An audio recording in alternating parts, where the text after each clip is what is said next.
Saan ba nanggagaling ang garbage o basurang balita? Garbage news. Alam niyo bakit kaya pag-usapan natin ito?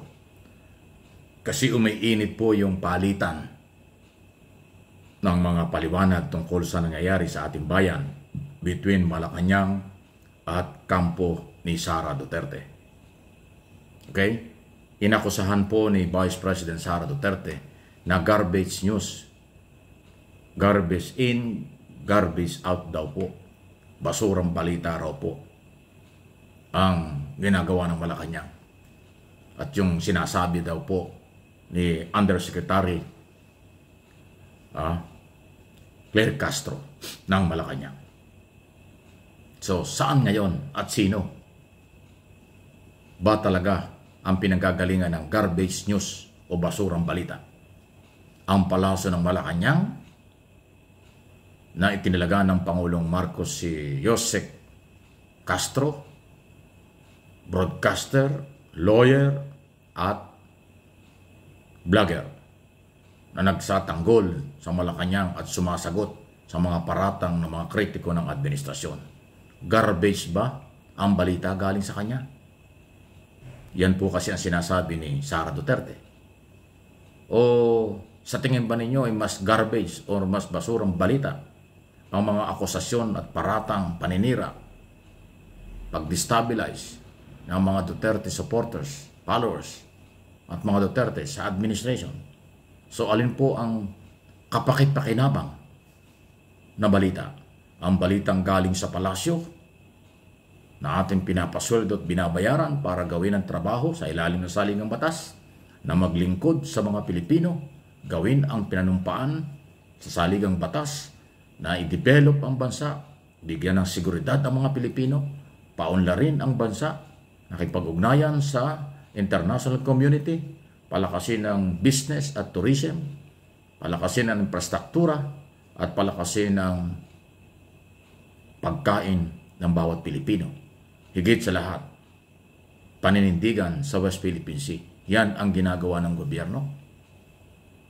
Garbage ba yun? Basurang balita ba yun? Yung pagsunod ng gobyerno sa kung ano ang mga batas na pinapairal, no one is above the law, garbage ba yun? Pagpapanagot at pag-iimbestiga sa mga lumalabag sa batas, mga pribado na company o taga-gobyerno, basura ba yun? Pagbibigay ng murang pabahay, 6 na milyon ang target ng gobyerno. Pagbibigay ng libo-libong titulo ng lupa sa lehitimong farmers. Pagtanggal na ng mga utang at interest ng mga farmers sa gobyerno. Fake news ba yun? Garbage na news ba yun? Yung pangarap, umabot sa 20 pesos na presyo ng ang rice na sinimula na. Pero dahil sumunod sa direktiba ng COMELEC, simulan lang pero saka na ituloy after election. Kaya May 13, itutuloy ang murang bigas. Garbage na balita ba yan? Di ba? Pagsunod sa mga batas, investigasyon ng Kongreso and Senado sa kanilang oversight function at in aid of legislation, garbage na balita ba yun? Pagsusuri kung saan ginagamit ng Office of the Vice President ang pera, confidential fund, at kanyang mga programa, illegal ba yun? Garbage ba yun? Napakarami pong tanong. Yun kayang mga akusasyon, paratang paninira, pang-aagaw ng kapangyarihan, pagpapabagsak ng gobyerno ng Marcos administration, hindi ba yun ang basura? Hindi ba yun ang makasarili? Hindi ba yun ang hindi naman pangkalahatan? Hindi ba yun ang garbage ng mga impormasyon na mga panlilinlang paghikayat sa kanilang mga supporters para pabagsakin ang gobyerno at silang maghawak? Destabilization para i-take over ang gobyerno at ibalik sa kanilang kapangyarihan? Ibalik sa kanilang kapangyarihan? Yun ba yung tamang balita? Yung from day one ay paninira at ang daming paratang wala namang pagpapatunay dahil wala namang ebidensya? Yun ba yung good news? Hindi ba garbage na balita yun? Ayan po ang mga nangyayari. Kaya ako tinatalakay ito, magpakatotoo Magpakatalino tayong mga Pilipino. After all, tayong mga Pilipino ang gobyerno. Yan po yung aking pinaninindigan. Mamamayang Pilipino ang gobyerno. Sila ang may-ari ng gobyerno. Pera ng mamamayang Pilipino na binabayad ng mga taxes ang nagpapatakbo ng gobyerno. Ang lahat ng nasa gobyerno ay temporary lang. At yung pagiging temporary yun, ginagawa naman ng kasalukuyang gobyerno. Pero bakit gustong agawin? Bakit gustong pabagsakin ng grupong galit sa gobyerno? Dahil ba sila ay iniimbestigahan? Dahil ba sila ay kinasuhan? Dahil ba sila ay pinapanagot? Dahil ba sa rule of law ng gobyerno ni Pangulong Marcos? Kaya sila nagagalit at napipikos sa programa? O alin doon ang tamang balita? Ano doon ang garbage na balita? Yung pagpapatupad ng batas ng gobyerno ngayon? O yung pagpapabagsak, panlalait, pagsasamantala ng mga anti-Marcos camp? Kasama na ang mga troll, buzzer at mga vloggers nila. Yan po yung lehitimong issue. Ako, ang tagal ko na po sa broadcast industry, dekada na. At political vlogger tayo, alam natin kung ano ang totoong balita. Alam ko kung ano yung mga nangyayari. Kaya ipinapaliwanag ko sa abot ng aking kakayanan ang pagbibigay ng opinion, analysis, interpretation sa mga nangyayari. Kung ano ang ginagawa ng gobyerno, pinapaliwanag natin. Kung ano ang ginagawa nila against government, kung ano ang kailang ginagawa, sinasabi, kilaban kung kanino, pinapaliwanag natin dito.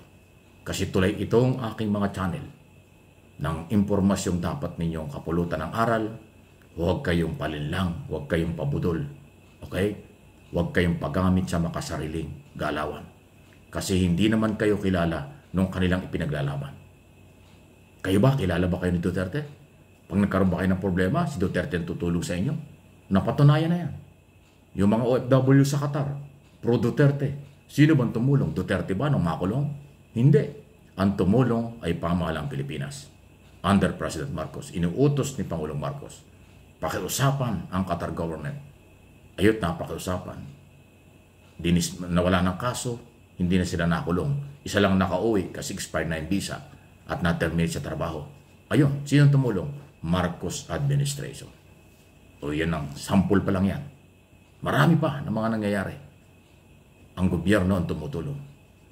Itong 20 pesos kilo ng rice, sino ba makikinabang dito? Hindi lang Marcos loyalists, hindi lang Marcos supporters, hindi lang mga independent organization at mamamayang Pilipinong nangangailangan ng murang bigas. Kasama ang mga Duterte supporters. Kasama ang mga DDS na makikinabang sa murang bigas. Pero binabanatan nyo. Sinisira nyo, sinasabotahin nyo. Ulit-ulit na sinabing maputi yung rice, pinapalabas nyo, brown, madumi, bigas, kalokohan yan.